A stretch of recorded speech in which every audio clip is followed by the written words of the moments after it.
महाराष्ट्राचे मुख्यमंत्री देवाभाऊ यांच्या लाडक्या बहिणीसाठी खुशखबर आली आहे। लाडकी बहीण योजनेच्या लाभार्थी महिलांना 2100 रुपये कधी मिळणार याची तारीख आता जवळपास निश्चित झाली आहे। मंत्रिमंडळाच्या बैठकीला आता सुरुवात झाली आहे। मंत्रिमंडळातील सर्व मंत्री बैठकीला उपस्थित आहेत।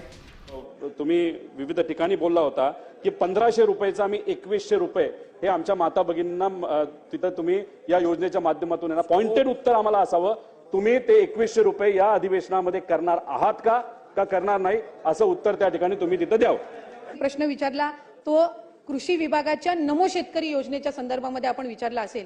ज्या वेळेला लाडकी बहीण योजनेचा शासन निर्णय निर्गमित करण्यात आला त्यावेळेला त्या शासन निर्णयामध्येच नमूद केलेलं आहे की शासनाच्या ज्या वेगवेगळ्या योजना आहेत आणि ज्याचा लाभ हा माता भगिनी किंवा लाभार्थी घेत आहेत याच्यामध्ये 1500 किंवा 1500च्या अधिक ज्या योजनेचा लाभ, ज्या रकमेचा लाभ जर ती लाडकी बहीण घेत असेल तर ती या योजनेमध्ये पात्र होणार नाही। एक नमो शेतकरी योजना जी आहे याच्यामध्ये त्या ज्या महिला आहेत, माता भगिनी आहेत, यांना 1000 रुपयाचा लाभ मिळत असतो।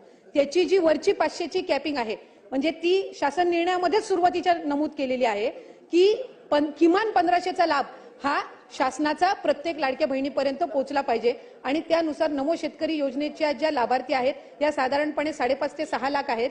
त्यांना या योजनेतून वगळण्यात आलेलं नाहीये, फक्त त्यांना 1000 रुपये हे नमो शेतकरी योजनेतून मिळतात आणि वरचे 500 जे आहेत हे आपल्या लाडक्या बहीण योजनेच्या माध्यमातून मिळत असतात।